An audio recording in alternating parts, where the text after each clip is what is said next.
Natural disasters set records in both cost and frequency last year, according to a report from the nonprofit Climate Central. The report states that 2025 was the third busiest year for expensive disasters in the United States, following record-setting years in 2023 and 2024, with 23 separate disasters each costing over $1 billion. Far and away, the most devastating and costly disaster of 2025 was the January wildfires in Los Angeles. The blazes contributed to a whopping $61 billion in damages, half of the total cost of all disasters in the United States last year.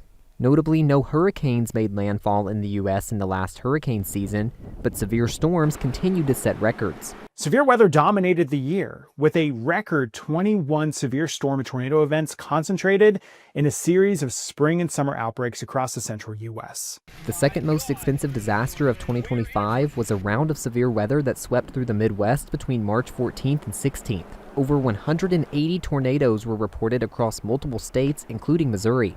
Those storms racked up a combined $11 billion in damages to homes, businesses, infrastructure, and the environment.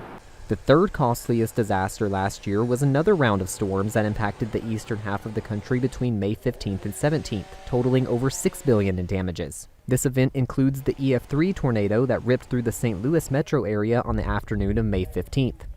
Governor Mike Kehoe noted the busy year for Missouri in his State of the State address on Tuesday.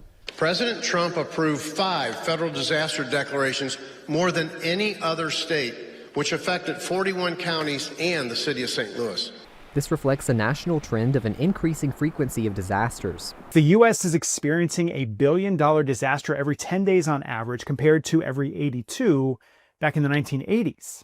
This affects everyone through higher insurance costs, tax dollars for disaster relief, and disrupted lives and livelihoods. The tragic flooding in the Texas Hill Country last year, the deadliest inland flash flooding in the United States in 49 years, did not exceed $1 billion in damages, but the cost to those communities goes far beyond dollar figures.